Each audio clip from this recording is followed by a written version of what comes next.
တိုက်ပွဲတွေဘာကြောင့်ဖြစ်နေတယ်လဲပေါ့ဗျာတိုက်ပွဲတွေဘာကြောင့်ဖြစ်နေတယ်လဲဆိုရင်အကြမ်းဖက်သမားတွေရှိနေလို့တိုက်ပွဲတွေဖြစ်တယ်တမတော်ကမြေမြေရှင်းလင်းရေးဘာကြောင့်လုပ်နေရတယ်လဲအကြမ်းဖက်လှုပ်ရှားမှုတွေကျူးလွန်နေခြင်းကြောင့်အကြမ်းဖက်လှုပ်ရှားမှုတွေရှိနေခြင်းကြောင့်အကြမ်းဖက်နေနေလှုပ်ဆောင်နေရတယ်အကြမ်းဖက်သမားတွေကဒီတမတော်တပ်စခန်းတွေကိုသူတို့တိုက်ခိုက်နေခြင်းတော့ကတော့တပ်စခန်းကိုတင်ပိုက်လိုက်ပါပြီတပ်စခန်းကိုအောင်မြင်စွာရရှိပါပြီလက်နက်ခဲယမ်းတွေဘယ်လောက်တောင်ရရှိပါတယ်ဒီလိုကုန်စားခဲ့ကြတာပေါ့ဗျာနော်အခုကြတော့တမတော်ကပြန်လဲနေနေတဲ့အခါကျတော့အကြမ်းဖက်သမားကိုနေနေတာအကြမ်းဖက်သမားကအကြမ်းဖက်သမားလို့မပြောဘူးဒီဖြတ်မီဒီယာတွေကလည်းအကြမ်းဖက်သမားတွေကိုအားပေးကူညီသူတွေဖြစ်တဲ့အခါကျတော့PDF စခန်းကိုလာနှိမ်နှင်းသွားပါတယ်လို့မပြောဘူးမသိရင်အပြစ်မဲ့ပြည်သူတွေကိုပဲတမတော်ကတိုက်ခိုက်နေတဲ့အောင်လောက်ကြံဖန်တီးရေးသားပြောဆိုတာမျိုးတွေလုပ်ကြတယ်ပေါ့ဗျာနော်နောက်ထပ်ဒီအကြမ်းဖက်အဖွဲ့ဖြစ်တဲ့ TNL ကနောက်ချူဒေတာအတွင်းမှာလုံခြုံရေးတပ်ဖွဲ့ဝင်တွေအကြမ်းဖက်နေနေတာနဲ့ပတ်သက်ပြီးတော့ပေါက်ပန်းစည်းပေါ့ဗျာလောက်ကြံဖန်တီးရေးသားထုတ်ပြန်လာတယ်ကျွန်တော်စောပိုင်းမှာပြောခဲ့သလိုပဲသူတို့ခံရပြီဆိုရင်တော့ဒီသူကိုပဲတမတော်ကလုံနေတဲ့အောင်ဒီလိုမျိုးတွေဖြစ်လာတာပေါ့ဗျာအဲ့တော့ TNL အကြမ်းဖက်အဖွဲ့ရဲ့သတင်းထုတ်ပြန်ချက်ကနောက်ချူမျိုးမှာတဲ့စစ်ကောင်စီတပ်မှချက်ပိုက်တာဖြင့်ဘုံလာရောက်ကျဲချလူထိခိုက်မှုအများအပြားရှိဆိုပြီးတော့သူတို့ကအပြစ်မဲ့ပြည်သူတွေကိုပဲတမတော်ကတိုက်ခိုက်တဲ့အောင်လောက်ကြံဖန်တီးရေးသားထားပါတယ်အမှန်တကယ်တော့အဲ့ဒီဖြစ်စဉ်နဲ့ပတ်သက်ပြီးတော့တမတော်ဒါရီဘက်ကထုတ်ပြန်ထားတဲ့သတင်းတွေမှာ drone မှတ်တမ်းတွေပါဝင်ပါတယ်နောက်ကျိုးအုံမတိဒေတာမှာ TNL ရဲ့အကြမ်းဖက်အဖွဲ့ကိုချေမှုန်းတာအကြမ်းဖက်သမားတွေအောက်မှာဝါလာလှုပ်ရှားကိုအောင်လှုပ်ရှားအကုန်လုံးကိုအသေးစိတ်မြင်နေရပါတယ်တိကျမှတေချာမှရှင်းလင်းဆောင်ရွက်တာပါအပြစ်မဲ့ပြည်သူတွေကိုထိခိုက်အောင်လုပ်တာမဟုတ်ဘူးအကြမ်းဖက်သမားခိုလုံရနေရာတွေကိုတိတိကျကျရှင်းလင်းဆောင်ရွက်တယ်ဆိုတာလေးကိုကျွန်တော်ကအများပြည်သူသိရှိနားလည်အောင်ကျေးဇူးတင်ပြပါတယ်နောက်ထပ်ကျွန်တော်တို့အကြမ်းဖက်နေနေနဲ့ပတ်သက်ပြီးတော့ထုတ်ပြန်ထားတဲ့သတင်းတွေမှာဆိုရင်မတ်လ15ရက်နေ့ညပိုင်းကဖလန်းမြို့နယ်အတွင်းမှာနေမြေရှင်းနေတဲ့စစ်ကူစစ်ကြောင်းနဲ့ PDF အကြမ်းဖက်သမားတွေနဲ့ထိတွေ့မှုဖြစ်ပေါ်ခဲ့တယ်ထိတွေ့မှုအတွင်းမှာတမတော်သား2ဦးလည်းထိခိုက်ဒဏ်ရာရရှိခဲ့တယ်အကြမ်းဖက်သမား4လောင်းရရှိခဲ့တယ်လက်နက်မျိုးစုံ4လက်ရရှိခဲ့တယ်လို့ချင်းနေတွေ့မြင်ရပါတယ်ဒါကတော့ဖလန်းမှာနောက်ထပ်တောင်ခမ်းဒေသမှာဆိုရင်လည်းဒီရန်သူလှုပ်ရှားသွားလာမှုပေါ့ဗျာခုနက TNL အကြမ်းဖက်သမားတွေပေါ့နော် TNL အကြမ်းဖက်သမားတွေလှုပ်ရှားနေတာကို drone ကနေကြည့်တယ်တေးကြပြီဆိုတော့မှစစ်ကြောင်းထုတ်ပြီးတော့ရှင်းလင်းတယ်အဲ့ဒီလိုဆောင်ရွက်တာလဲ TNL အကြမ်းဖက်သမား10ဦးနဲ့ထိတွေ့မှုဖြစ်ပြီးတော့စစ်စင်အတွင်းမှာအကြမ်းဖက်သမားအလောင်းတော့ရလိုက်တာမျိုးမရှိဘူးဗျာနော်လက်နက်ခဲယမ်းတွေတင်ဆက်ရမိလိုက်တာမျိုးရှိတယ်ပြည်သူကိုလုံနေတာမဟုတ်ဘူး TNL PDF အကြမ်းဖက်သမားတွေလှုပ်ရှားမှုကို drone နဲ့တေးချတာကြည့်ပြီးတော့ဘယ်နေရာတေးကြတော့မှစစ်ကြောင်းနဲ့တွားပြီးတော့ရှင်းလင်းတဲ့သဘောမျိုးဖြစ်ပါတယ်နောက်ထပ်ကျွန်တော်ဆွေးနွေးတင်ပြခြင်းတဲ့သတင်းက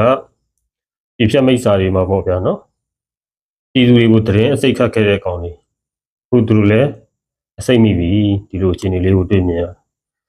ယ်ကျွန်တော်တို့ကဗျာမလိုလို့ပြောတာမဟုတ်ပါဘူးကိုတိုင်းသားပြည်သူတွေကောင်းစားတယ်ဒီပါအထောက်ပံ့ရတယ်သူတို့တွေကြီးပွားချမ်းသာနေကြတယ်ဒါလည်းကောင်းတာပဲပေါ့နော်သူတို့အဲ့ဒီလိုရတဲ့အရာကကျွန်တော်တို့အများပြည်သူကိုကောင်းကျိုးဖြစ်အောင်ဆောင်ရွက်တယ်ဆိုရင်တော့ဒါမုဒိတာပွားမှာပေါ့သူတို့ကိုနိုင်ငံတကာကကူညီတယ်ပံ့ပိုးတယ်ထောက်ပံ့တယ်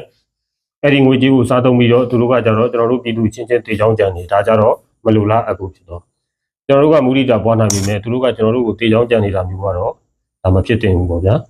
မလုပ်တင်ဘူးပေါ့မလုပ်တင်တဲ့အလုပ်ကိုလုပ်တင်တဲ့လူတွေဒီလိုမျိုးပြည်ပအထောက်ပံ့စားပြီးကိုပြည်သူချင်းချင်းတေချောင်းကြံနေတဲ့ဟာတွေစားရတဲ့အစာကအစိတ်ပဲတန်တွေတန်ခဲကိုမျိုးနေရတယ်လို့ပဲပေါ့နော်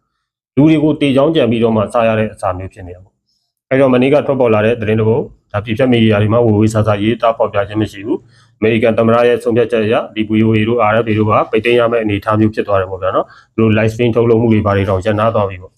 တော်တော်များများမရေးကြဘူး BBC ကတော့ရေးသားထားတယ် BBC ကြတော့အမေရိကန်အစိုးရရဲ့ supporting မဟုတ်တော့ဘူးဒီတိန်အစိုးရရဲ့ supporting ဖြစ်သွားတယ်ပေါ့ဗျာနော်သူကတော့ဆက်ပြီးတော့ supporting ရနေသေးတယ်ပြသိမ်းခံရမယ့်အတံမထွက်သေးဘူးပေါ့ဗျာနော်ဒီ BBC သတင်းဌာနအကောင့်တွေကိုဆိုရင်လည်းလူမျိုးလိမ်နာမည်အတွက်ဆိုရင်သူတို့ဒီကျွန်တော်တို့မြန်မာပြည်ထဲမှာလာပြီးတော့ရန်ပြုစော်ကားဖို့တော့ဝင်မလေးဘူးเนาะ BBC ကသတင်းတောက်တွေအဲ့လောက်ထိရန်ကားတယ်ဒါကျွန်တော်တို့ကကိုတွေ့ကြုံခဲ့တာဆရာတော်တွေကဒီလူမျိုးတွေကိုကန့်ကွက်တယ်အဲ့ဒီမှာ BBC သတင်းတောက်ကဆရာတော်ကိုလာပြီးတော့ရန်ရှာတဲ့ပုံစံမျိုးထိကျွန်တော်တို့တွေ့ခဲ့ကြုံခဲ့ရဘူးလေအဲ့တော့ VOA နဲ့ RFA အခြေအနေနဲ့ပတ်သက်ပြီးတော့မနေ့ကညက BBC ကရေးထားတဲ့အာဘော်မှာဆိုရင် BBC ရဲ့အာဘော်เนาะကျွန်တော်ရဲ့အာဘော်မဟုတ်ဘူးအမေရိကန်ခြေစားရတဲ့အမေရိကန်အတန် VOA နဲ့လွတ်လပ်တဲ့အာရှအတန် RFA သတင်းဌာနတွေကမြန်မာဘာသာစကားအစီအစဉ်တွေအပါအဝင်ဘာသာစကားမျိုးမျိုးနဲ့တင်ဆက်နေတဲ့သတင်းထုတ်လွှင့်မှုတွေပေါ်